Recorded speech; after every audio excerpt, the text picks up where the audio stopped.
of death and preparation of the body for repatriation home.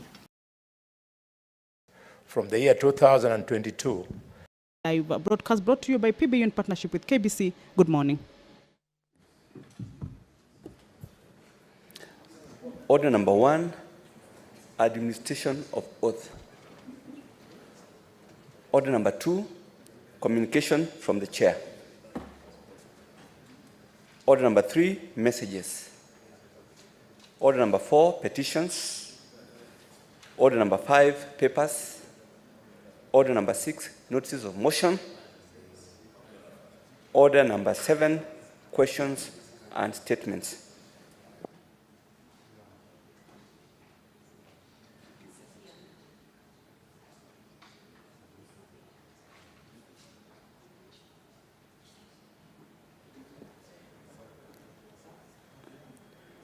Honorable Senators, it's now question time, and we have several cabinet ministers, secretaries who are scheduled to appear this morning. The first one being the Prime Cabinet Secretary and Cabinet Secretary for Foreign and Diaspora Affairs. I'm made to understand that he's around and ready to take the floor. I'm just giving it 1 minute for him to walk into the chambers.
Okay, Honorable Senators, the Prime Cabinet Secretary is now in the House.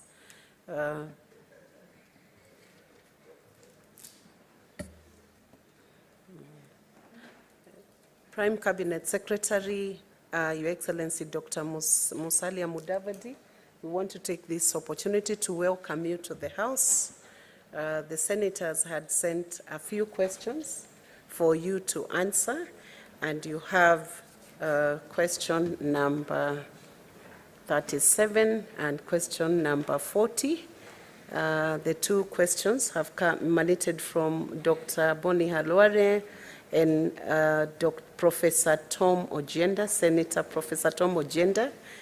And I believe you have done the responses, but I want to take this opportunity to welcome you. The Senate has been waiting to engage with you, and I want to now invite Senator Dr. Boni Halwale to come and give his question.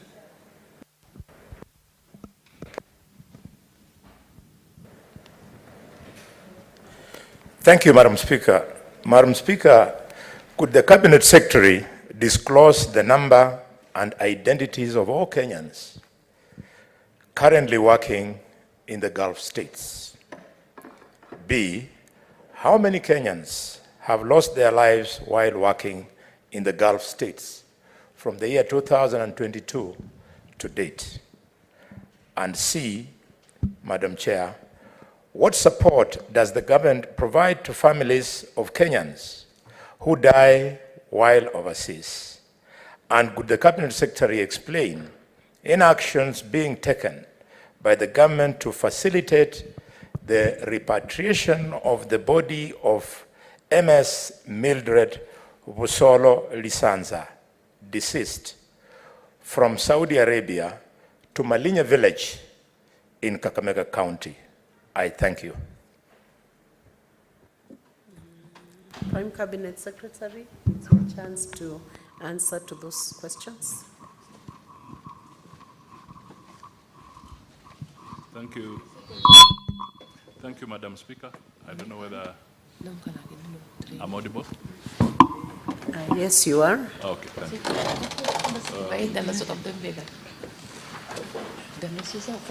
Thank you, Madam Speaker. But not too audible. I don't know why. The volume is quite low. Could you improve that? Technical team. I can hear him well, but I'm not sure whether the senators at the back can hear him. You may proceed. Thank you, Madam Speaker. On the first question, I wish to...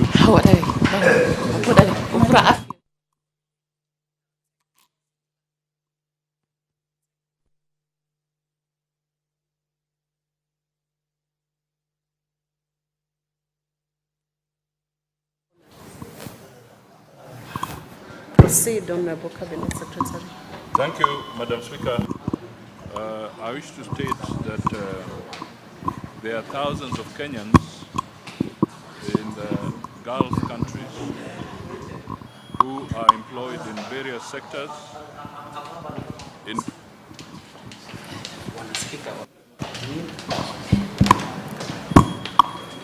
I think hold a bit, Honorable Cabinet Secretary. Take your seat.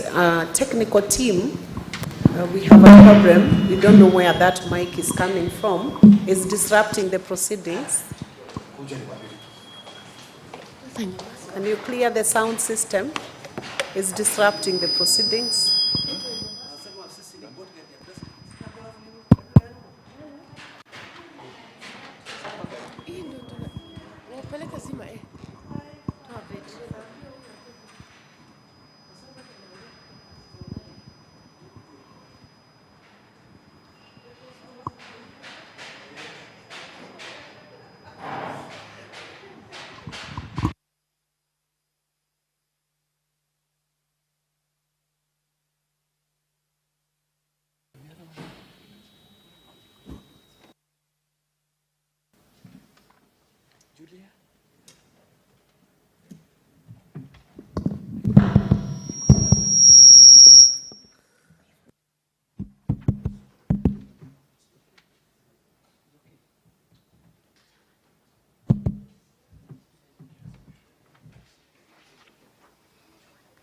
You may proceed, Cabinet Secretary. Thank you. Madam Speaker, I was saying that there are thousands of Kenyans in the Gulf countries, and I will tabulate the data that we have. We have in total over 400,000 Kenyans in the Gulf states, and I'll tabulate as follows. In Saudi Arabia, the records we have are there are 310,266 Kenyans. In Qatar, 66,025. United Arab Emirates, 23,000. Bahrain, 8,000. Oman, 5,392. Kuwait, 3,515. Iran, 200. Iraq, 150. The total record we have as of to date is 416,548. Madam Speaker, I wish to further state as follows. Kenyans in these territories exhibit high movement between various Gulf states. The numbers given therefore constitute periodic statistics derived from our missions in these countries, further corroborated through official sources of the host governments. It should be noted that not all Kenyans register with our missions abroad, despite being sensitized on the importance of such registrations. Hence, sometimes it is difficult to have very precise data. So, Madam Speaker, under the circumstances, it's not easy at this stage to be able to say that we can avail all the identities of these 416,000 individuals in the Gulf states. The second question was to do with how many Kenyans have lost their lives working in the Gulf states from 2002 to date. The records we have show that the total number of Kenyans who have lost their lives in the Gulf region is 316. The breakdown is as follows: Saudi Arabia, 166, Qatar, 58, United Arab Emirates, 51, Iraq, 25, Bahrain, 10, Kuwait, 6, Oman, 0, Iran, 0. The total, 316. Aspect C of the question,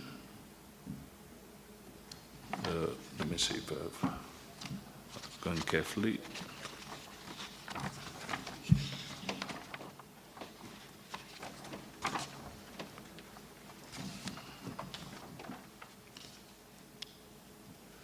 The issue is, what support does the government provide to families of Kenyans who die overseas? And could I provide details on Mildred? Madam Speaker, upon receiving a report on the death of a Kenyan abroad, the first step that our missions do is to notify the family of the demise of their loved one. The ministry does this by liaising with the employer, the foreign recruitment agent, if they're foreign-based, and the local recruitment agent based in Kenya to establish information about the deceased and next of kin.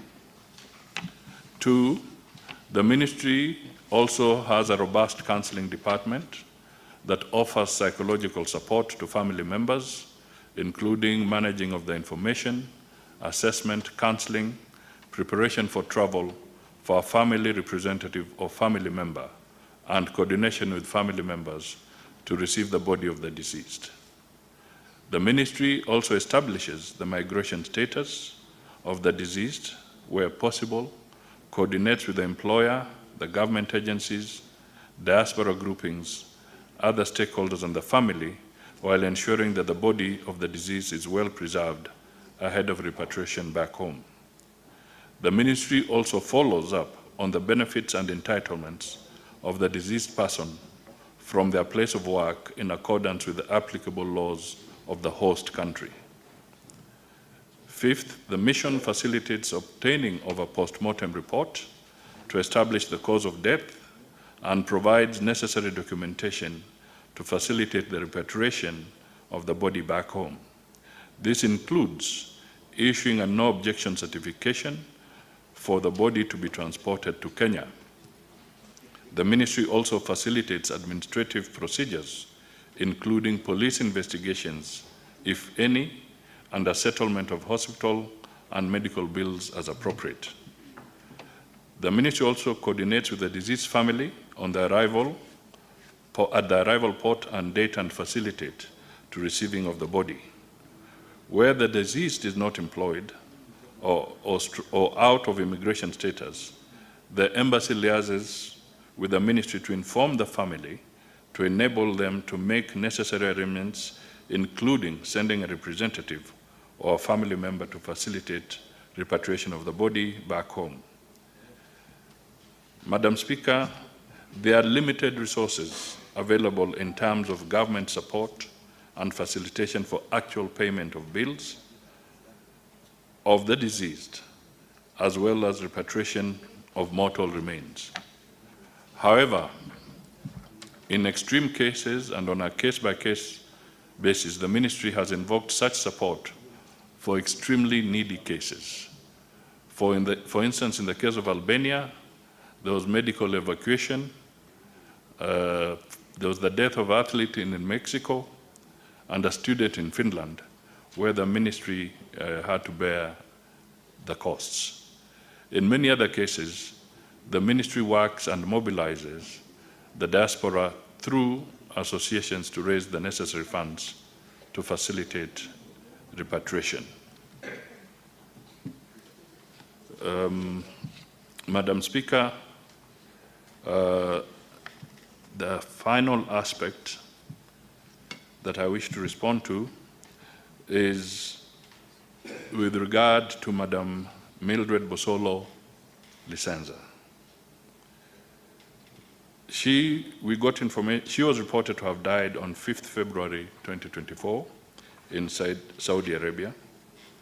The mission established that at the time of the death, the deceased was employed on a valid contract.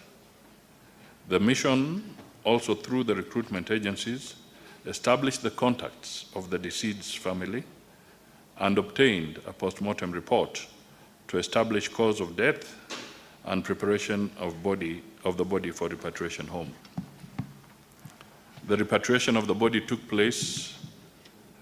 long since the post-mortem report indicated that the cause of death was suicide, and investigations were ongoing which affirmed the same. For this reason, the employer, who otherwise is supposed to assist with the cost of repatriation, declined to take responsibility for repatriating the body, citing that the death was not a natural occurrence. The ministry, through the embassy, escalated the matter to the labor authorities of Saudi Arabia to compel the employer to resolve the matter as required by the employment contract. I therefore wish to report that the employer eventually, after the pressure, took up the matter, and the body of Ms. Mildred Bosolo Licenza was repatriated to Kenya on Thursday, 9th May 2024. I submit. Thank you, Cabinet Secretary. Senator Boni Halone, you have an opportunity now to clarify any issues that you have through asking two questions. You could ask one now and one later, or you could ask both of them right away to the Cabinet Secretary. Thank you, Madam Speaker. Madam Speaker, I would want to ask two questions.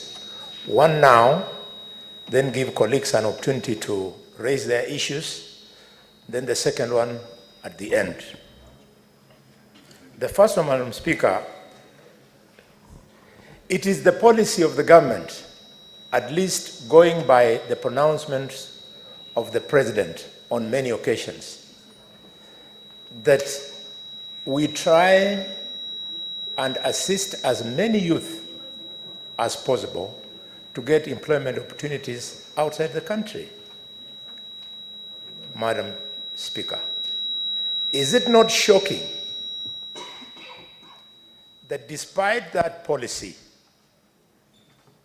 the Prime Cabinet Secretary is not able to tell the country the identities of the Kenyans working outside the country? Madam Speaker, that a whopping 316 of them have died while out of the country. It shows, Madam Speaker, that this answer will not only bolster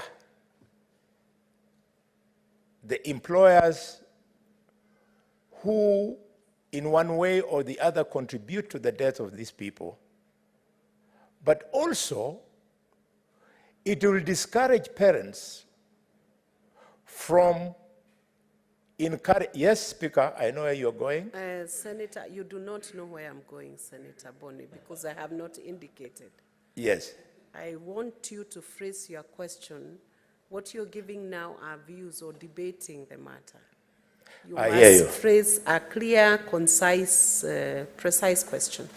Yes, Madam Speaker, on a Cabinet. complex issue like this of death, I believe senators are allowed to build the question.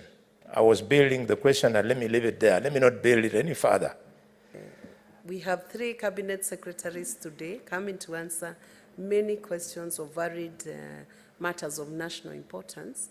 I would beg that you make it precise and short and clear so that it's possible for the Prime Cabinet Secretary to respond. Thank you, Madam Speaker. Madam Speaker, what I was building to is that could the Cabinet Secretary be compelled to table the list of all Kenyans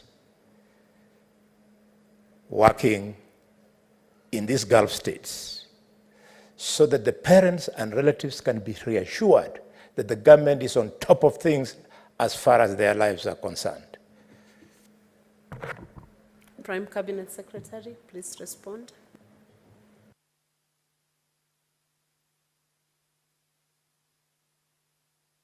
It's gone again. Okay. Madam Speaker, I wish to state that we can, based on the records we have within the embassies, avail, because we are talking of about 400,000. In fact, to be precise, 416,058 individuals. We can work on having this brought to the Senate. I can only appeal on one issue, that as we give the identities, Madam Speaker, you'll also need to guide on aspects of whether we'll be breaching some aspects of the data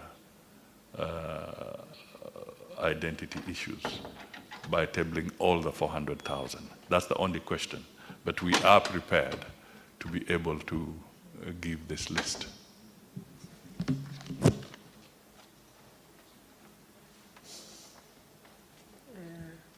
Maybe to give a guide on that, tabling of that data will be subject to the Data Protection Act.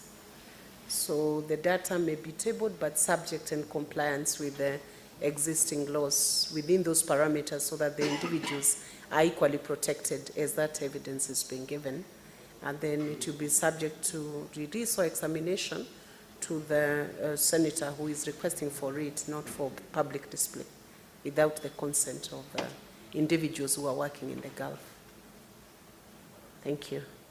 Honorable Senators, you now have an opportunity to ask questions, but make sure you are not building the way Senator Boni Halwale was building to save on time so that we can accommodate many more. Senator Derito Kenywa. Thank you, Madam Chair. The question that I wanted to ask is the same question that Bonnie asked, we needed specific, at least I'm happy that it tabulated the numbers. I wanted specific, what are our people, the 400 people, what are they doing in terms of profession? Are they teachers? Are they doctors? Are they house helps, Madam Speaker? And again, our embassies, when we travel outside, when we meet with our people, most of the people that we talk to, they don't seem that they are facilitated by our embassy. Our embassy, most of them, Madam Speaker, they complain that they are humiliated in our embassies. Thank you, Madam Speaker. Prime Cabinet Secretary. Madam Speaker, the workers are varied. There are some that are highly skilled professionals. They range from highly skilled professionals, and we also have some that are engaged in the service sector. Some are laborers. So it's very broad. But as we said, we will, subject to the guidance that the Madam Speaker has given, we will be able to provide a background on this. The second aspect I would want to say is that we have our missions trained to give all the assistance that we can possibly give. And I can assure Kenyans that if indeed there are any incidents of what might be seen as a lack of courtesy, they are very limited. Most of the mission staff in our embassies have been very, very courteous to the Kenyan citizens abroad. Thank you. Senator Osotsi Godfrey. Thank you, Madam Speaker. Madam Speaker, allow me to thank Prime Cabinet Secretary, who is also from my county and a friend, for appearing before the Senate. I represent a county that has a problem, a major problem with what we are discussing now, Madam Speaker. And I think every year we have in excess of 12 people, cases which are reported to me. And on various occasions, Madam Speaker, I have brought questions and even engaged the Ministry of Foreign Affairs on the same. So what I would request the Prime Cabinet Secretary is if it is possible to give a breakdown of these figures per county so that we can understand the extent of the problem. Number two, in the process of dealing with this problem that is common in my county, there are occasions where we are told that some of these people travel to those countries through unregistered cartels of some recruitment agencies which are not licensed by the government. So there is every possibility that those who die and they were taken there by these recruitment agencies, possibly the government does not have their data. So what is the ministry doing about this? The issue of unregistered and unscrupulous recruitment agency who take advantage of the plight of these girls and boys to recruit them through illegal means, and then these people end up dying or harmed in those countries. What is the government doing about this matter? Cabinet Secretary, respond to that.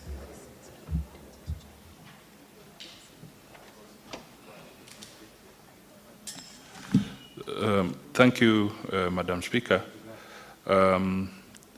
I wish to state that we are, definitely there were some challenges in the past, and we are trying to resolve them because we didn't have proper and accurate data.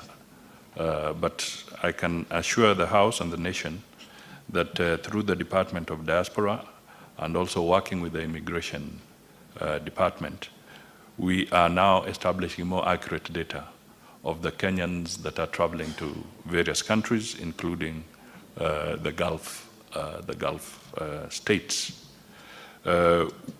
Also on the websites of the State Department for Diaspora, we are able to indicate the licensed recruitment agencies, because in the past, we have had cases where the senator is right that unscrupulous people have taken advantage and landed our Kenyan people in very difficult situations. So we are trying to streamline this.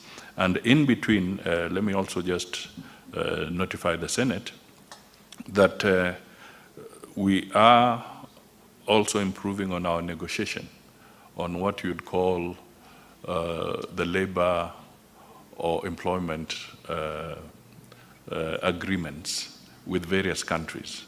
And we are making them much better, much more refined, so that the safeguards can be provided for our Kenyans. And a classic example now is in Germany, where we are just about to conclude an agreement of a labor framework or employment framework, and we are refining even those that relate to the Gulf and other states. Equally, Madam Speaker, I want to mention to the House here, the Senate, that the points they are raising are valid and important, because one of the things we intend to do is to be able to have a sessional paper that will be brought to Parliament, and some of these issues we would like to draw from the knowledge and experience of Parliament, so that we can improve on how we engage with foreign countries on some of these issues. But we are making steps to change the situation. Okay, thank you. Senator George Mungai Bogwa. Thank you, Madam Speaker. I would want the Cabinet Secretary to tell this House how far the operationalization of the Migrant Welfare Fund has reached. Thank you. Cabinet Secretary.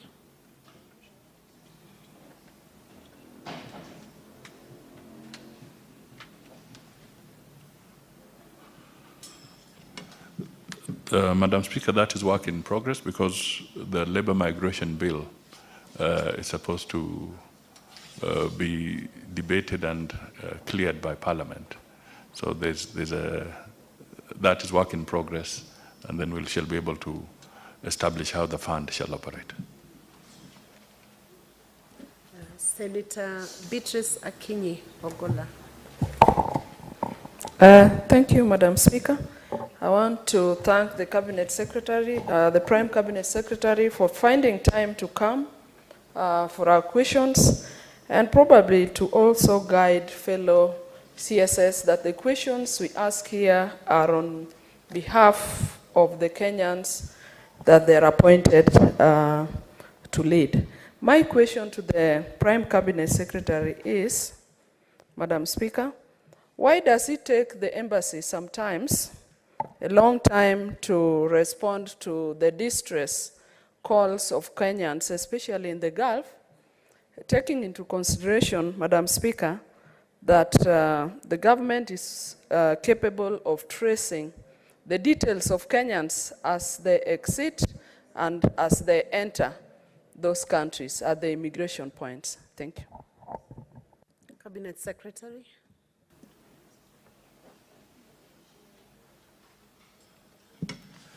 Madam Speaker, as I said,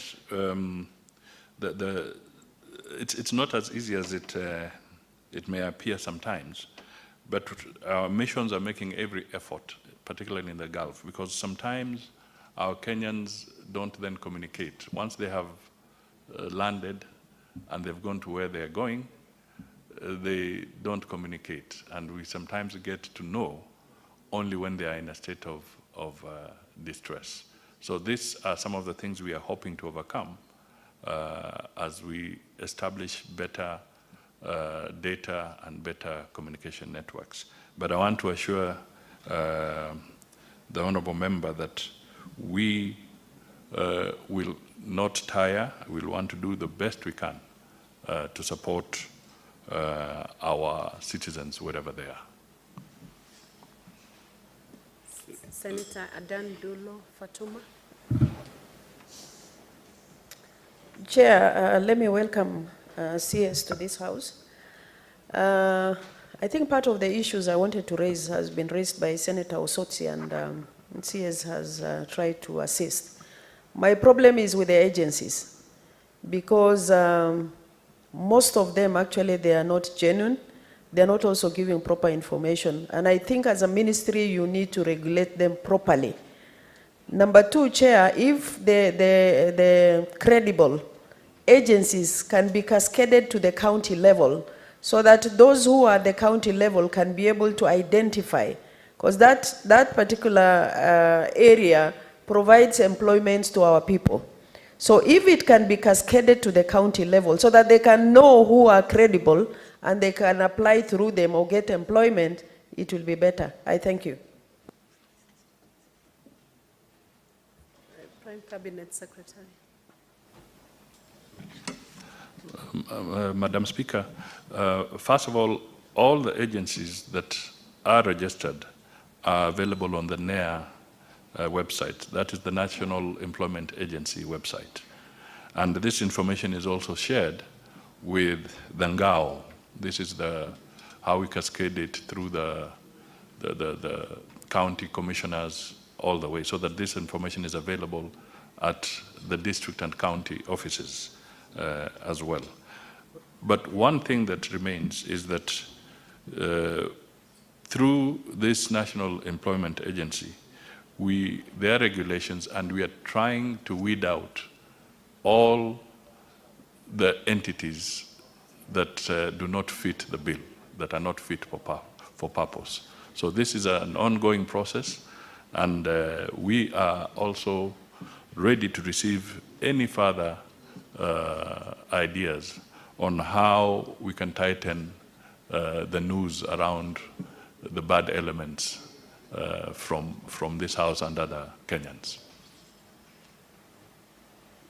Thank you. Senator Mutinda Tabitha Morin. Thank you, Madam Speaker.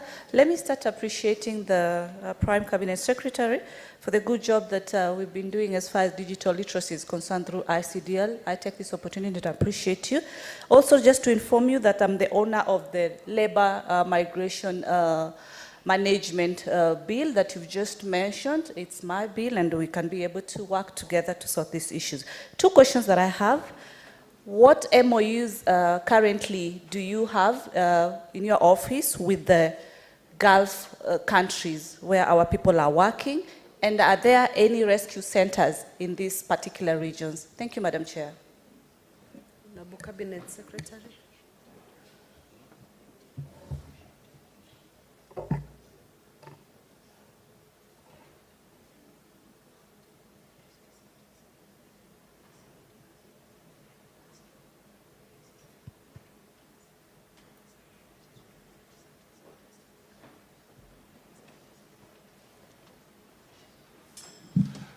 Thank you, Madam Speaker. 19 MOUs are being negotiated as we speak.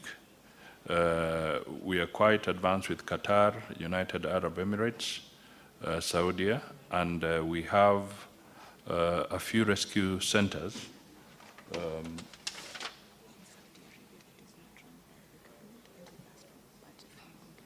We have a rescue center in Saudi Arabia. And the other one, Madam Speaker, is that we are looking for resources.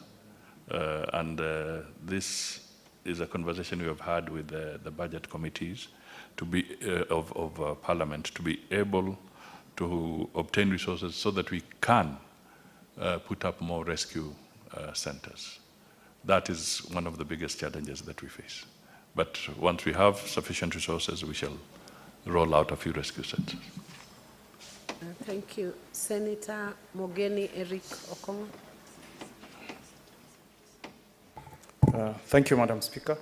I also want to thank the Prime Cabinet Secretary for appearing before the Senate to respond to the questions posed to the Ministry.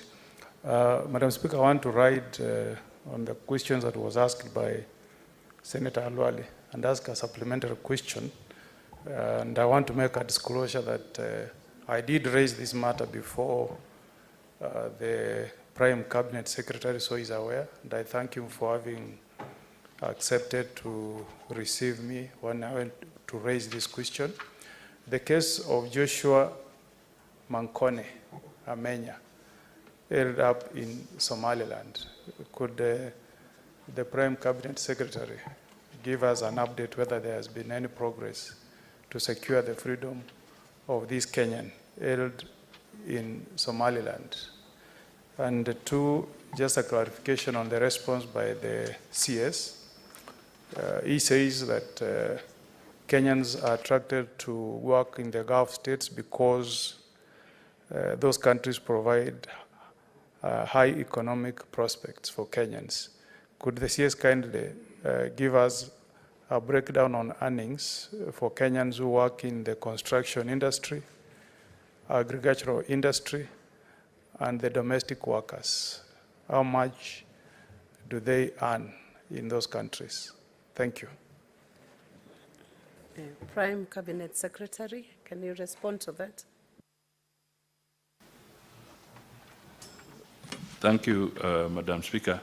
I must state that on the issue of the level of earnings, that is data that would require a little more time to obtain. We may not get the precise, but we may try to get the range, the salary brackets, and then we can also avail that. On the issue of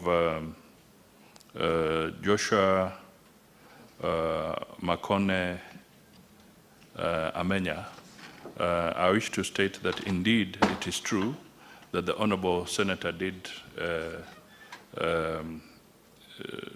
see me in the office with our other citizens, senior citizens like Chief Justice David Maraga and the family, the parents of Mr. Amenya and also his wife. And I wish to state that after the conversation we had, I did call the representatives of the Somaliland, the representatives of Somaliland, and we held talks regarding the unfair treatment and incarceration of Mr. Amenya.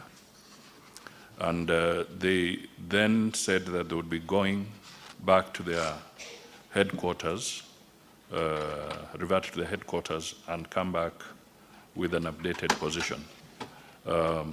Unfortunately, to this date, they have not come back with a comprehensive response as to why they continue to hold this gentleman. I would also like to let the members know that this is Somaliland, not the federal government of the Republic of Somalia. So we have not stopped in pursuing the agenda. I continue to push it personally so that we can have a response and hopefully facilitate the release of Mr. Joshua Amenya, because the circumstances under which he is being held from where we sit are clearly unreasonable. Thank you. Thank you, Honorable Cabinet Secretary. Majority Leader, Senator Aaron Cheriot. Thank you, Madam Speaker. Madam Speaker, I just have one question to the Prime Cabinet Secretary, and I appreciate the precise answers that he's giving to the issues that are being raised by senators, which is quite commendable. I see the Prime Cabinet Secretary is accompanied by, among others, the PS for Diaspora Affairs. Therefore, my question is in regard to the 19 bilateral labor agreements that he alluded to earlier, and I have heard the President speak about it in public forums on many occasions. Do we have a timeline of when we are likely to conclude on them, and what is a likely impact in terms of, one, job opportunities, numbers, and two, the cadres of scale, because there's been misinformation outside there by cynics who imagine that the bilateral labor agreements are only for manual jobs, but not professional working opportunities for educated Kenyans. Therefore, if we can have a timeline, Madam Speaker, we'd really appreciate, because we've had about this conversation for quite a while. Can he give a commitment before this House that by such and such a time, we'll have concluded on these agreements? I know it's a cross-cutting issue between his ministry and that of Ministry of Labor, but that's where his cap of being Prime Cabinet Secretary comes in handy, because his duties overlap as well. Thank you, Madam Speaker. Prime Cabinet Secretary. Thank you, Madam Speaker. I wish to state that indeed these 19 agreements are work in progress, and they're at various stages because they're bilateral. So you are ending up negotiating with different countries. But we have some, for instance, Germany, we are likely to be able to conclude by September. And indeed, not too long ago, the German Parliament has now passed a bill basically affirming this policy, where they'll be able to take many migrants, and Kenya was trying to secure a slot to have close to 200,000 slots in different areas to be able to go and work in Germany. And I wish to state that we are not, these negotiations are not just about what you'd call laborers.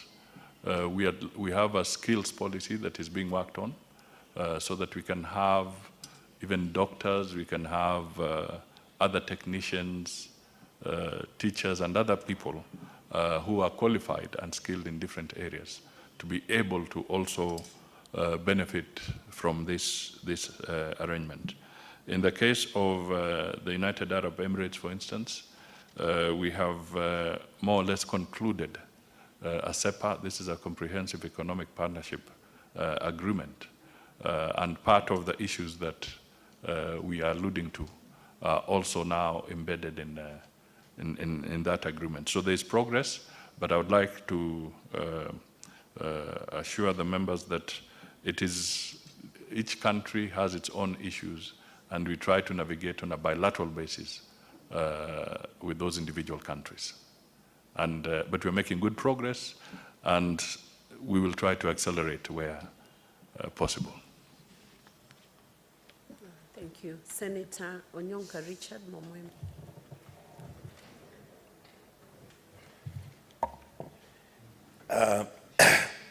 Thank you, Madam Speaker. CS, I'm happy to see you, even though you're covered by the presidential, but I'm sure you're seeing me from where you are. First of all, I would like to say that I'm happy that you're dealing with this issue. I have previously, as you are aware, worked in the same position you're working now.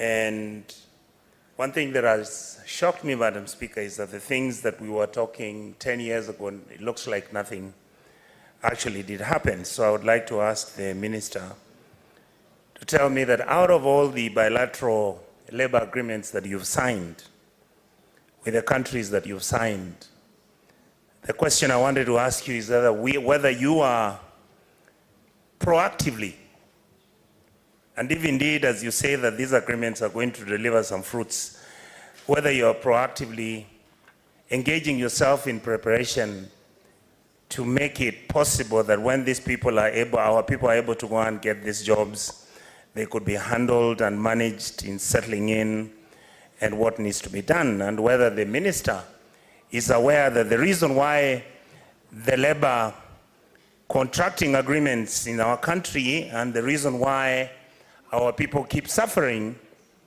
out there once they go to those countries to work is because most of those agreements are actually hidden. Nobody knows what actually is written in there. Nobody understands what the terms and conditions are. So I'm hoping that when the minister has signed those agreements, he will enable the Labour Committee of the Senate to interrogate that agreement and make sure that we are able to understand what is in it and what we have gained, and if any, what the terms and conditions are.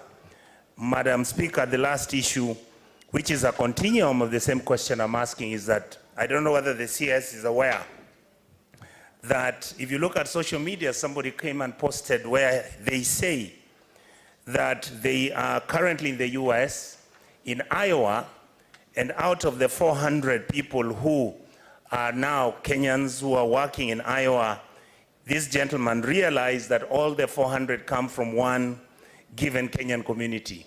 The question I wanted to ask the minister is whether he's aware that his government is recruiting individuals according to their tribes and shipping them over to whichever country they are going to work, and whether he is trying to solve that problem given the fact that Kenyans are expecting equity and fairness when these opportunities come, particularly given that many of us in the Senate represent the county governments.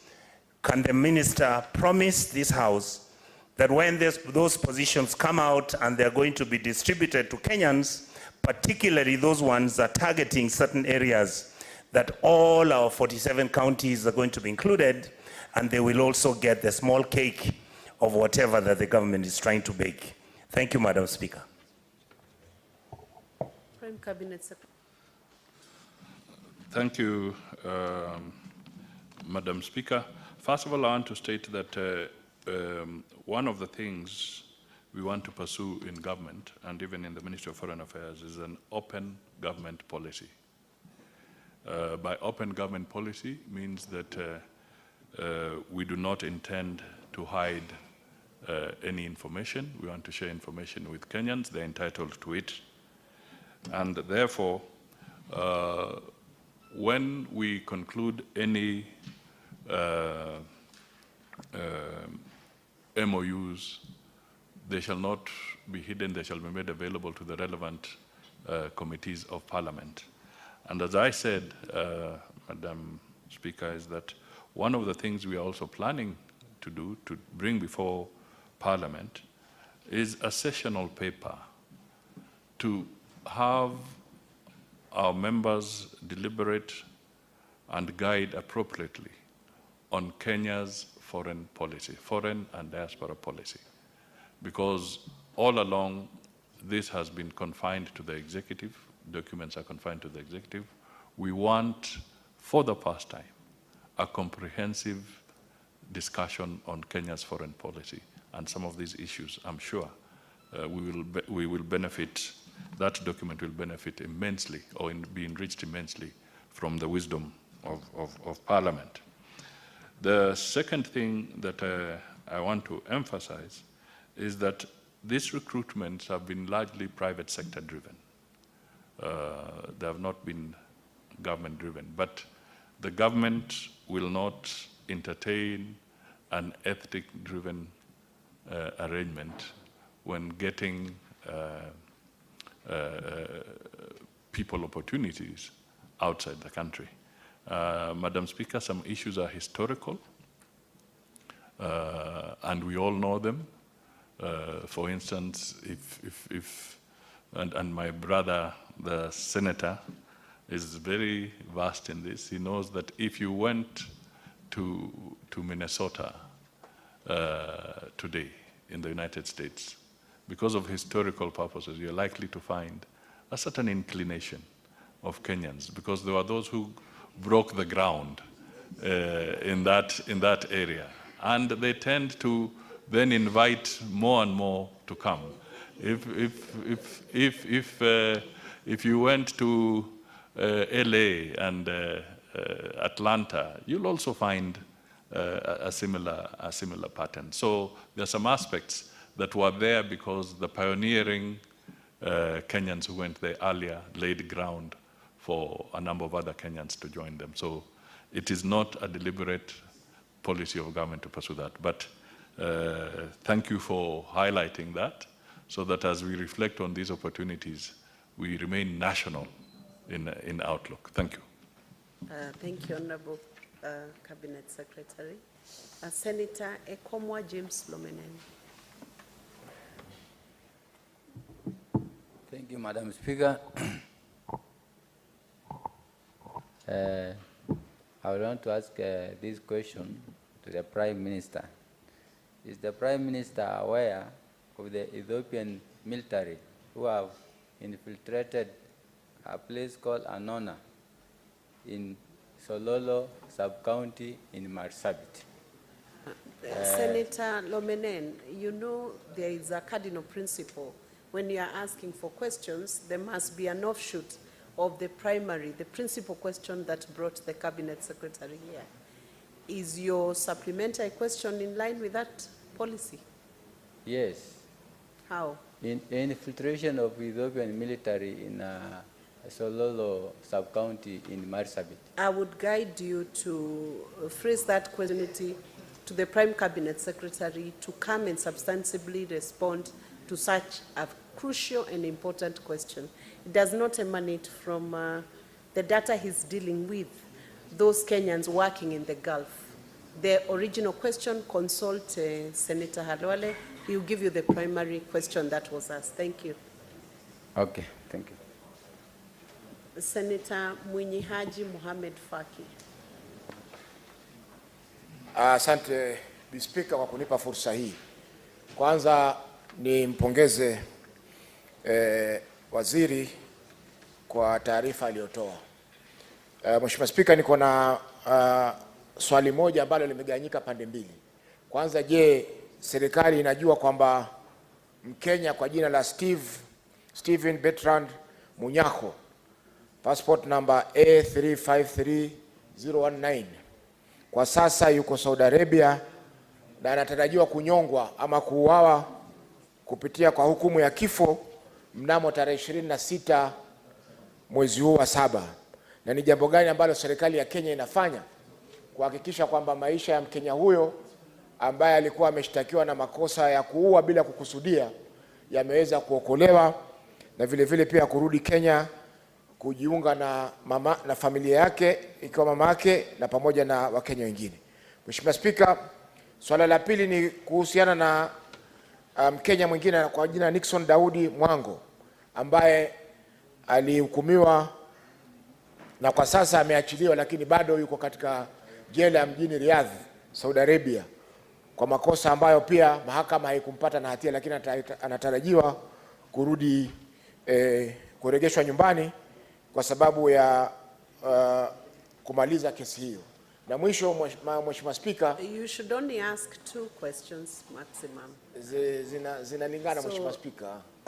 Let him respond to those 2, Senator Faki. I have 5 more senators Thank here. you, Madam and Speaker. We need to move to the next Thank question. you, Madam Speaker. Prime Cabinet Secretary, please respond to that. Thank you, Madam Speaker. Yes, we are aware of the case of Stephen Bertrand Munyako, who was incarcerated on a case of manslaughter in Riyadh, and I wish to state that a few weeks ago I did write officially to the Foreign Minister of Saudi Arabia, intervening that this individual be executed. That execution was deferred. It did not take place. I also the family of the mother of Stephen Bertrand Munyako, and we had a conversation. And the challenge that is there is that there is a proposal that is being mooted by the family of the past killings. Madam Speaker, The family has raised about 10 million shillings, and they continue to try and raise more money, because this is what they call the blood money, some financial settlement for that. And clearly, it would be remiss of me not to notify the nation and parliament is that there's no budgetary provision for the government to settle this kind of situation, whether in Saudi or any other country.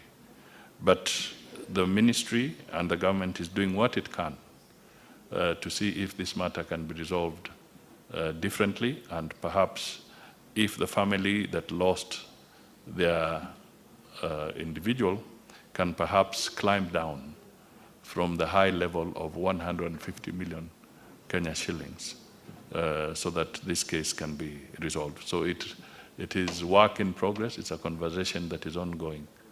The second one, which you talked about, we are yet to obtain information, so I will not be able to respond immediately to that specific one. I will need a little more time to get more details on that one.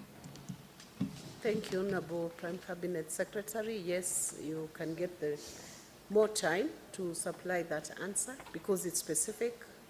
Senator Agnes Kavindu Mudavadi. Thank you, Madam Speaker, for giving me this opportunity.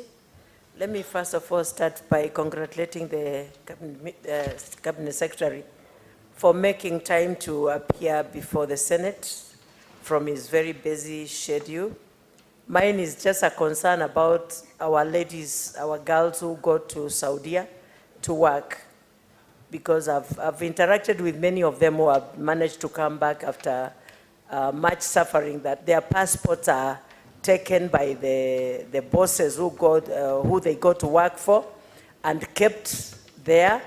Many of them, the agreement they have with the agents is that they are going to work in a particular house, and once they arrive there, they find that they are located to work in different homes, like 3 or 4. Some tell me that they work even in 6 homes. So they hardly have time to rest. There are also mistreatments of food. And once they escape and go to the rescue centers or to the police station, they find that they cannot be allowed to travel back home because 1, they have no funds to travel back home. 2, they have no traveling document because the document is kept by their bosses. What is the ministry doing about such issues to make sure that our people are safe and secure? And why can't also the agents who are not registered be arrested? Because majority of them are known. Thank you, Madam Speaker. Prime Cabinet Secretary, you'll answer this question, and I'll request the senators, 3 more senators wanted to ask questions, and he still has another question to tackle. We can consolidate your questions with the next question. You can still ask him in the next level. So you can answer this as the last question on this segment of questions. Madam Speaker, I just want to say that NEA, the National Employment Agency, has actually eliminated 700, so far, 700 rogue agencies from the register who are associated with not handling the labor issues professionally. The other thing that I would say is that when these Kenyans get challenges, the embassy has always been available to provide emergency travel documents to assist them so that they can travel back to Kenya and move away from the hostile environment. And we continue to do so. And in fact, the Saudi Arabia Center is perhaps the most active in issuing emergency travel documents or certificates for Kenyans in case their passports and documents have been held. The final point I would just like to say on this one is that the unfortunate side is that sometimes it's the fewer cases, bad cases, that tend to cloud the actual picture. But in reality, 90% of the workers, particularly the ladies, when they come to Kenya for a short break, they go back to the same venue. So the mistreatment, and we are not downplaying it, but we are trying to rein in so that that mistreatment can come to an end. And these are the areas that we want to refine as we negotiate our bilateral agreements. Thank you. There is one more question from Senator Boni Halwale, so that we can close his section of questions. Make it short and precise. Yes. Madam Speaker, the government of India, Philippines, and Indonesia have labor and social protection bilateral agreements with these Gulf states. And as a result of that, Madam Speaker, their workers who are there are better paid than Kenyans doing a similar piece of work. Could the Cabinet Secretary undertake to table in this House, in the shortest time possible, such bilateral agreement so as to protect our young people who are being paid 30,000 shillings as housemaids, when those ones from the other countries that I've spoken to get 3 times as much? Prime Cabinet Secretary. Thank you, Madam Speaker. I can state 2 things. One, we will not hesitate whatsoever once the bilateral agreements have been signed. We, as I said, we want to pursue a policy of open government. We will be ready to share those with the Parliament, so we shall not have a challenge on that score. The second aspect, which is important, and I think I take it as an input from the Honourable Senator, is that our negotiating skills, even for the recruitment agencies and others, should be stepped up so that we can have more comparative and fairly more reasonable and comparative agreements being negotiated. So we should not negotiate ourselves short when we are negotiating for Kenyans. I take that positively. Thank you. Thank you. That brings us to the end of this question.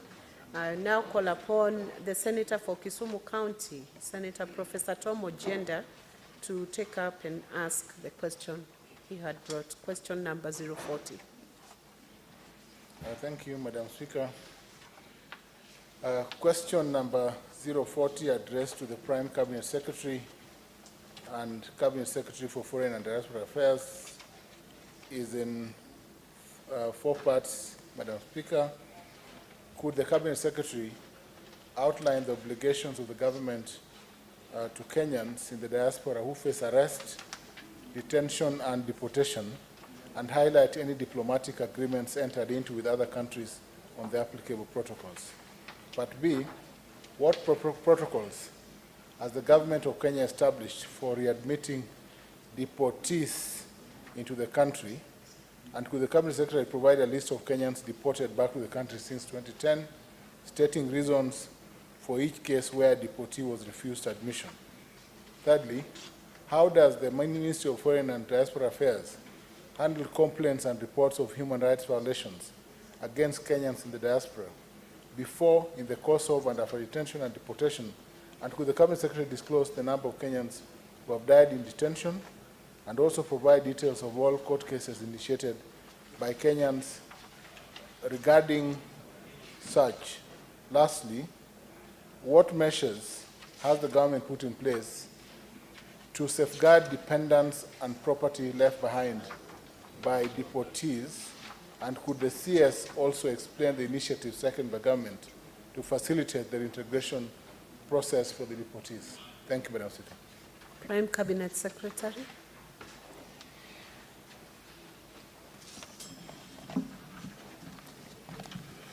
Thank you, Madam Speaker. The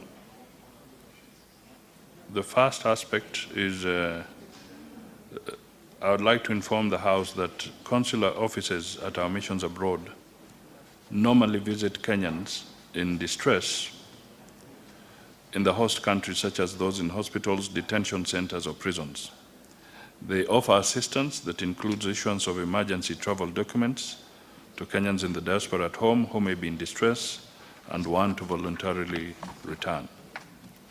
And this is in line with the 1963 Vienna Convention on Consular Relations that provides for general functions of a consulate, which includes protecting the interests of its nationals, both individuals and bodies corporate, within the limits permitted by international law.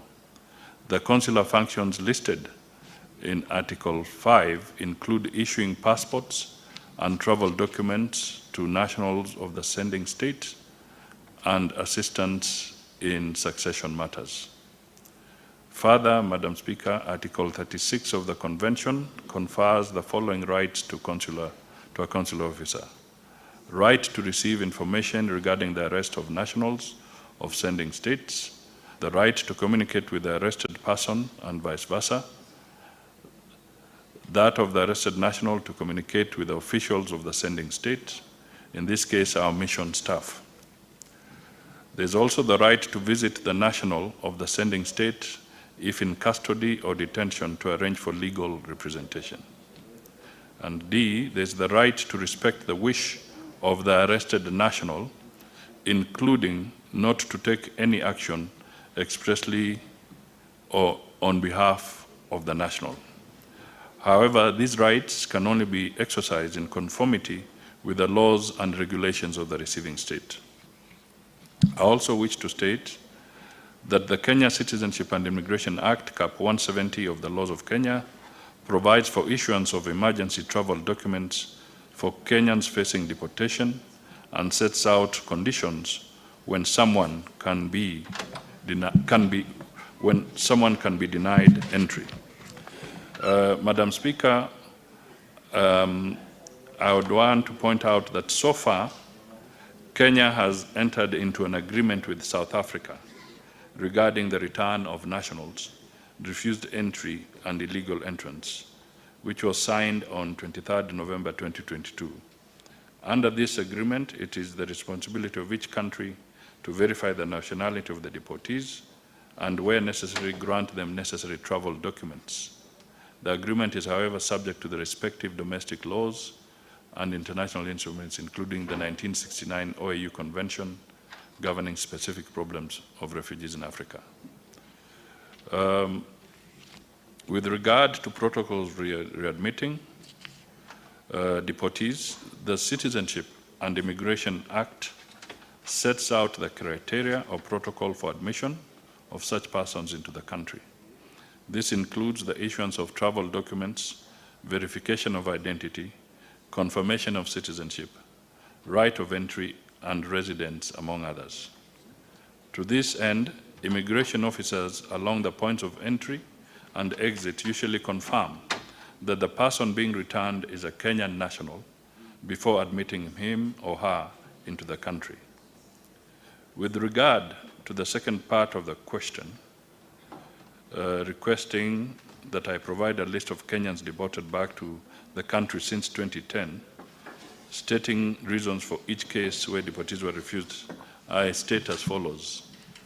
The State Department of Immigration and Citizen Services has informed that the following number of Kenyans were returned on various grounds since the year 2022.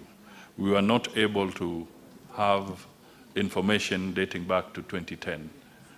So we are able to present what we were able to get, and hopefully we can get the rest later. In 2022, there were 186 deportees. In 2023, there were 378. In 2024, there are 166. So a total of 730 deportees are on record since 2022 to date. Madam Speaker, we wish to state that, again, we will need guidance because as much as they are deportees, they have their rights. And to what extent can we disclose the reasons of each individual without breaching certain rights of these particular individuals? So maybe with the guidance of the chair, that is another area that one can seek guidance. But we have given the data of those who were deported. The third aspect is how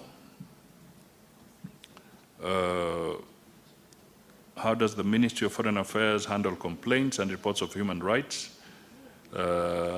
In this regard, I wish to state that Kenya recognizes the sovereign right of any nation over their territory, and in managing their internal affairs, including admission and stay of persons in their territories, it is the duty of every Kenyan, therefore, to obey the laws of the receiving country.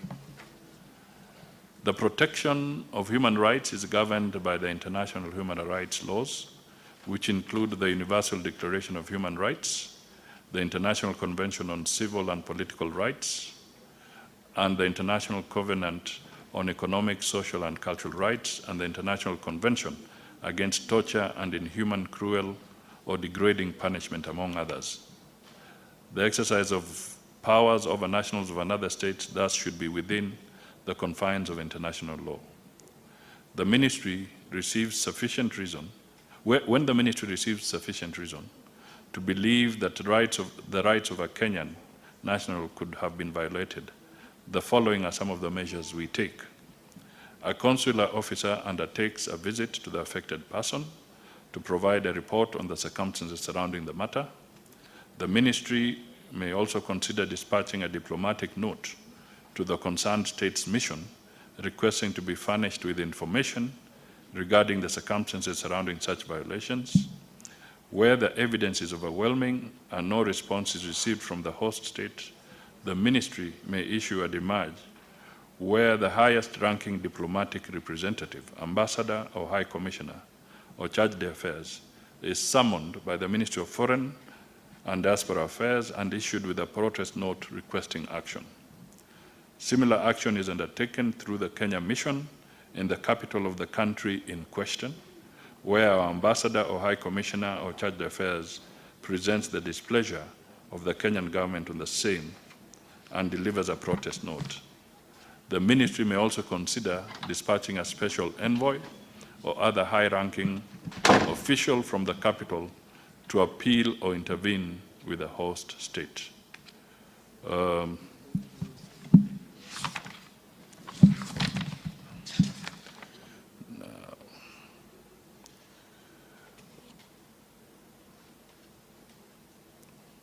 Madam Speaker, Mr. Speaker, sorry, I didn't realize there was a change. Mr. Speaker, let me also point out that we are yet to get the accurate data on the Kenyans who have died in detention. So that figure at this point in time is not available, but we'll be ready to avail it once we have the accurate figure on that particular aspect. Finally, there is the issue of the responses to safeguard dependents of property left behind by the deportees. I wish to state as follows. The ministry so far has no safeguards in place with regards to the dependents and property left behind by the deportees, since such property is governed by the laws of the host country. However, there are other channels available for pursuit of such as a follow-up with the authorities through diplomatic channels, if such a matter is brought to the ministry's attention. Equally, where necessary, our missions abroad may pursue the matter through umbrella diaspora associations for knowledge of such cases and what steps could have been taken within the confines of the laws of the host country. Unfortunately, for some Kenyans, and in the advent of information and data protection, those who are arrested or are in conflict with the laws sometimes request prison authorities not to notify the embassy or any family members. Lastly, this is binding to the mission since it is in line with Article 36 of the Vienna Convention that requires consular services to refrain from taking action on behalf of the person in prison or detention or custody if such person expressly opposes such actions.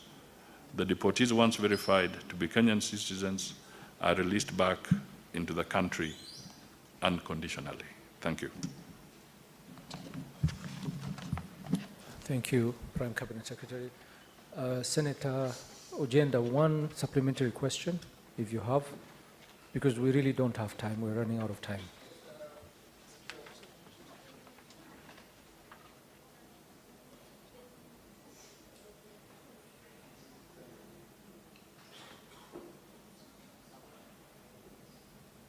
Speaker, I thought there was a Gen-Z sabotage, but it is a Wednesday.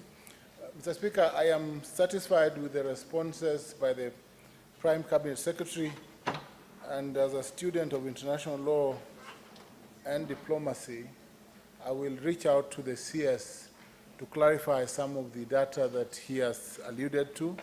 I am satisfied and I have no follow-up question. Thank you, Mr. Speaker. Thank you. Senators, we really are running out of time, and with your indulgence, I will have to cut this session short because the other two cabinet secretaries are already here, they've arrived. So I will only allow two supplementary questions, one from Senator Mo Fire and the other from Senator Juma Issa Boy. And please be very brief and one question only. Please go straight to your question. Thank you, Honorable Speaker. I want to revisit the concerns of my senior Senator Lwale on the issue of not having clear data of Kenyans abroad.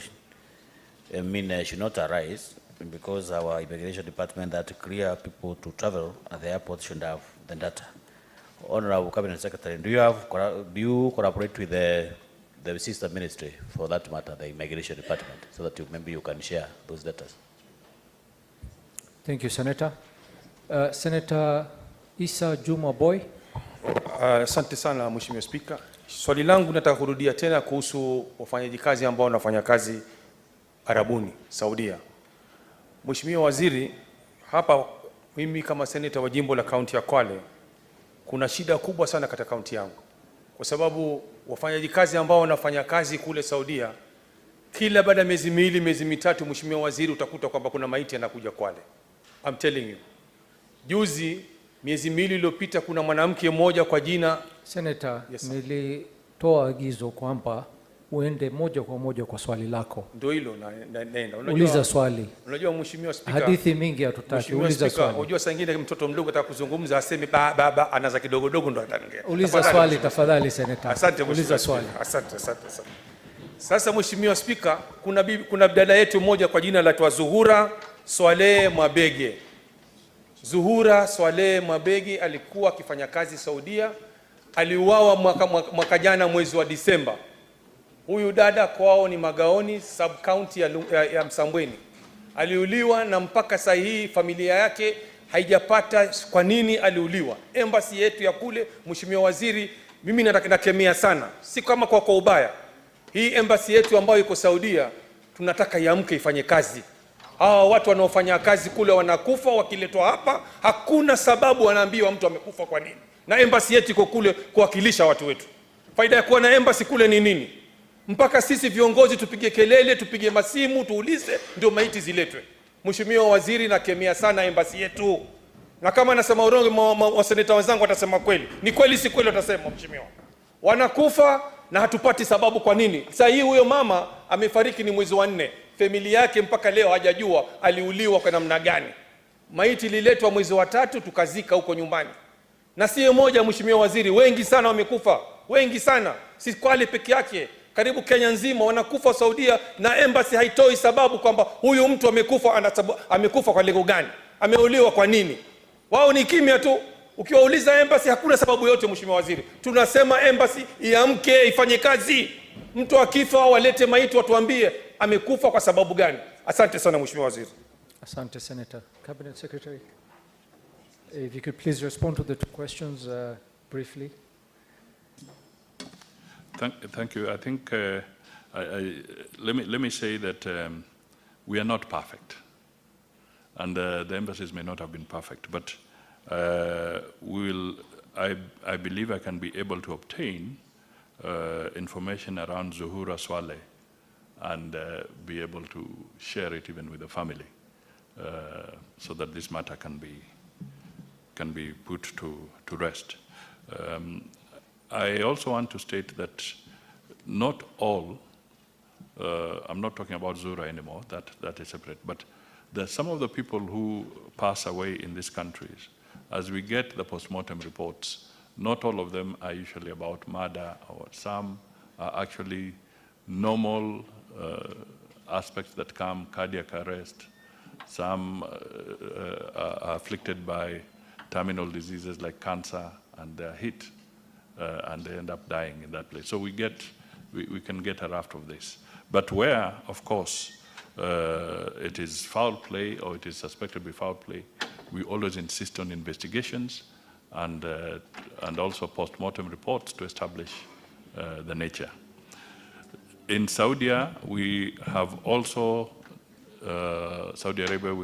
now pushed to have a consulate in Jeddah, because not all cases can be handled from Riyadh. So our consulate in Jeddah will also help, in my view, in being able to get more efficiency in Saudi Arabia.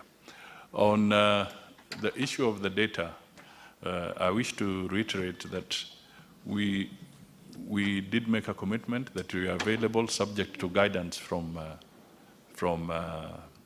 the speaker, because there are issues of data protection, and we want to safeguard that, because Kenyans are entitled to their privacy, and if they are traveling, it would be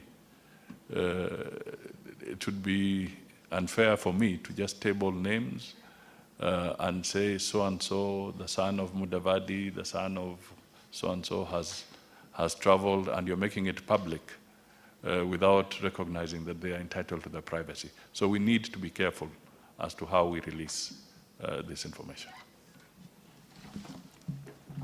Thank you very much, Prime Cabinet Secretary, for attending today's session, and thank you for the answers that you've given.